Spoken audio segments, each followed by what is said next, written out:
Howdy kids, me Bob Harris, senior editor, footballdiehards.com. Time for our week 14 injury review, preview, update, overview thing. I realize there are fewer of you playing in the season long as the playoffs begin, but the need is there. So we will keep pushing hard and keep our pedal to the metal there, like they say. And for DFS owners, of course, players will be rolling as usual through week 17 and into the playoffs. So be ready for that at footballdiehards.com. As always, you can tweet us at FFDiehards. We have Armando Marsal, Jen Ryan answering questions at various times during the week. Evan Tarciano doing a Periscope video. I'll do a Periscope video Saturday, 7:30 p.m. Eastern on my Twitter feed at FootballDiehard. And I'll also be on SiriusXM Fantasy Sports Radio tomorrow, the pregame show from 11 a.m. to 1 p.m. with Jeff Mans. And we'll go through all the injuries as they happen, all the inactive announcements. For now, let's get rolling. Of course, Rob Gronkowski's out. I'll get to that when I get to the Monday night game. He is suspended for one game. So is Juju Smith-Schuster. So I'll roll through these in chronological order, so you have at least a little bit of a feel for what you need to do in terms of fallback plans. We'll start out with Detroit at Tampa Bay. Matthew Stafford listed as questionable with a hand injury.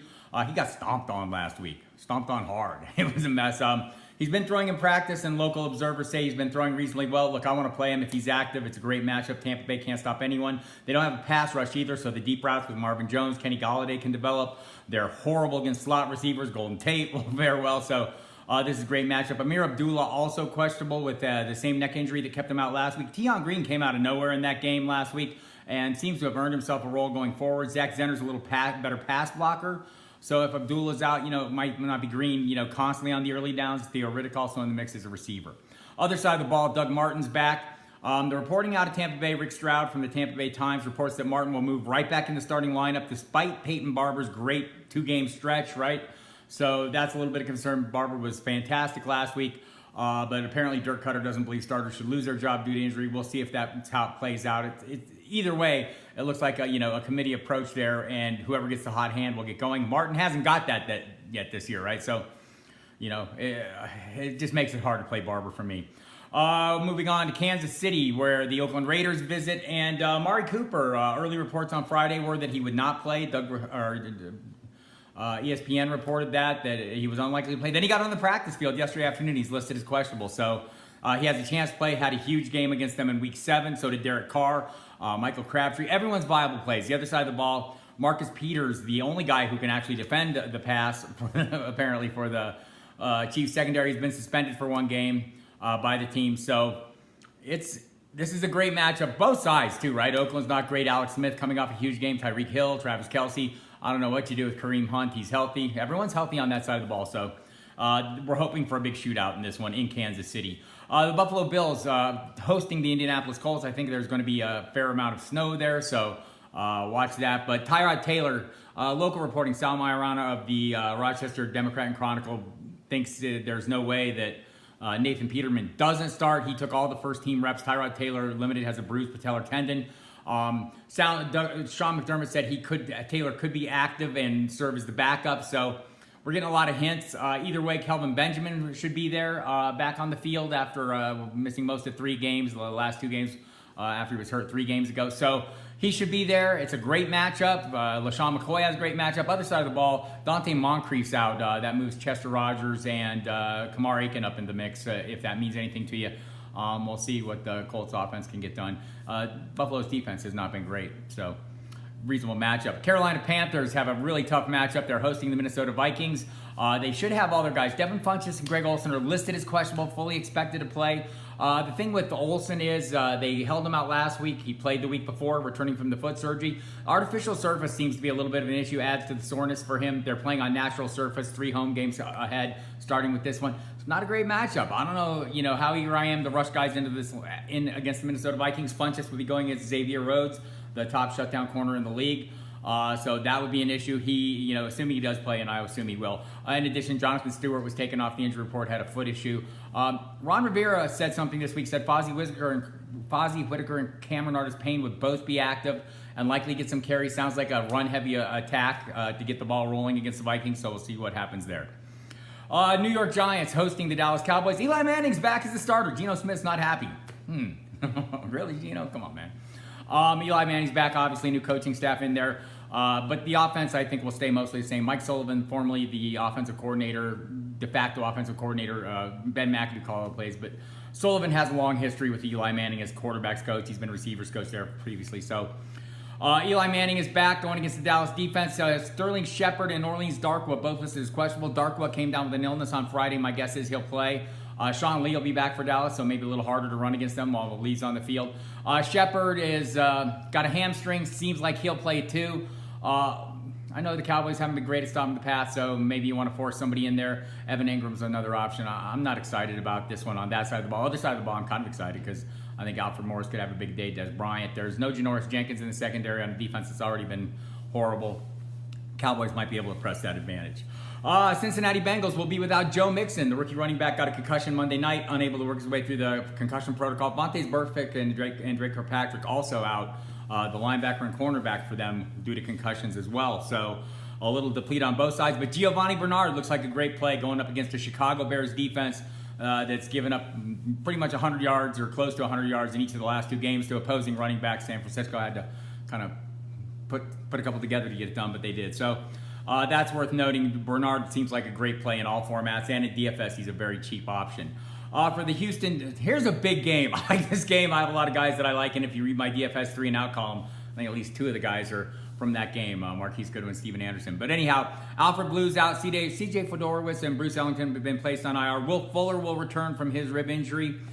Steven Anderson, I think, is a great play on the Houston side of the ball. The tight end there becomes number one, had 12 targets last week and scored a touchdown. San Francisco, not good at defense. The previous 5 games before last week, they had given up a touchdown to a tight end in 5 straight games, so the Bears couldn't extend that. Not a real huge surprise, right?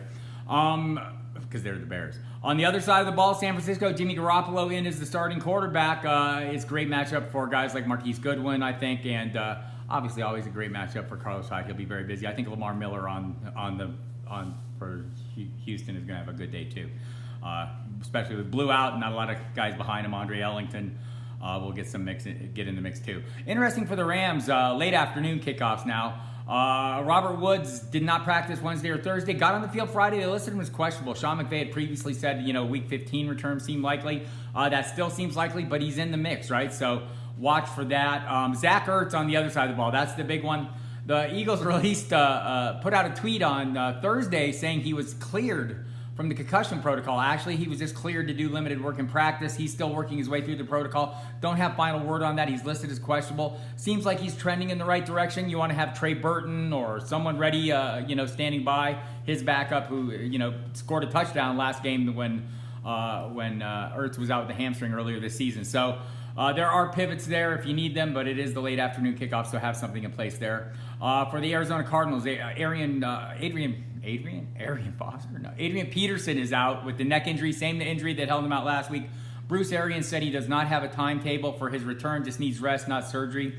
Kerwin Williams will continue to start, had a pretty good game last week, could be in position for another one this week against Tennessee. John Brown is out with the same toe injury. He's missed 2 games now. This will be the third.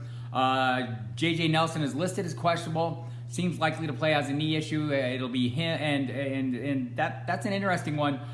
Jerome Brown is off the injury report, so you've got Larry Fitzgerald, Jerome Brown, and rookie Chad Williams is the top threats on the outside. Fitzgerald seems like a great play against an easy Tennessee defense. And Ricky Seals-Jones has been, obviously has a great hookup with Blaine Gabbert, so keep him in mind. Again, Titans defense is a pretty good fantasy matchup for the offense going against them most weeks. So other side of the ball, Rashard Matthews will return from a 2-game absence with a hamstring. He'll go up against Patrick Peterson. Mostly, you would think. Peterson's a little dinged up, has a hamstring. He's listed as questionable as well. That's worth watching. Delaney Walker off the injury report also. So we have a full complement of weapons for the Tennessee Titans going up against Arizona. Denver Broncos hosting the New York Jets. Emmanuel Sanders is listed as questionable. Seems like he'll play. I mean, he's played every game since the 2-game absence with the ankle injury, but it's been lingering. On the other side of the ball, Matt Forte listed as questionable. Robbie Anderson off the injury report, little hamstring scare earlier in the week, but nothing serious apparently. Tough matchup for him though, right? It's very, very tough game for him going against Aqib Talib, who comes back off suspension. Tough game for Jermaine Kearse too. Those guys have been playing really well. Austin Seferian Jenkins, maybe a little easier matchup. For the Washington Redskins going up against the Chargers, in Los Angeles. Will be without Jordan Reed. Shocking development that. His 6th straight game he'll miss with the hamstring issue. So Vernon Davis, obviously the guy that's been replacing him, but they seem to be using Jamison Crowder a little more over the middle of the field. Recently he's been getting a lot of targets. Seems like a decent play as well. Other side of the ball, nothing major to report there. Jerry Maclin listed as questionable for the Baltimore Ravens going up against the Pittsburgh Steelers on Sunday Night Football. He hasn't been great either. I mean, Mike Wallace has kind of come on. Maybe Danny Woodhead gets a little play. It's a tough pass defense. Ryan Shazier, obviously, the big injury for him, back injury. He's still in the hospital, had surgery on his spine.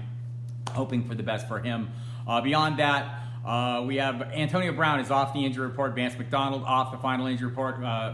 Brown practiced fully on Friday. He said it felt great to practice. So obviously he fared pretty well last week without practice. Monday night, don't have the final injury report in. Tom Brady's been limited in practice. Expect him to play as usual. Dion Lewis was limited Friday, got an illness. He should play. Chris Hogan's been working his way back. He really seems up in the air to me. Working on a limited basis all this week. So he has a chance to play, but I don't know if that, you need to have a fallback in that game if you want to roll with Hogan. He was very good prior to the injury, but I don't know if it's worth taking the risk if you have a solid play, on Sunday to wait for Hogan on Monday. Rob Gronkowski out, suspended for a game for his hit on Tre'Davious White against the Bills last week. He'll miss this game. Dwayne Allen is kind of with Martellus Bennett on IR a week ago. So it's Dwayne Allen gets a chance to shine. Can he? We'll see. Other side of the ball, Damian Williams looks like he'll miss another game. Has not practiced this week with the shoulder injury. Kenyon Drake looks like a good play. So there we have it. That's the injury rundown. Again, watch the website all day today, all night tonight, all day tomorrow. I'll have all the inactives as they happen. Also listen into SiriusXM Fantasy Sports Radio for the SiriusXM Fantasy pregame show with me and Jeff Mans, 11 a.m. to 1 p.m. Eastern Time. In addition, Jen Ryan has articles up. Armando Marsal has articles up. John Laub has articles up. Brad Cruz has articles up. Everybody has articles up. Go read them. A lot of good content available on the website right now. Hit the tools. DFS Optimizer is up and running, looking good. And good luck this week. Hope you move forward in your playoffs and win some money in the DFS games. And we'll talk to you next week. Thanks.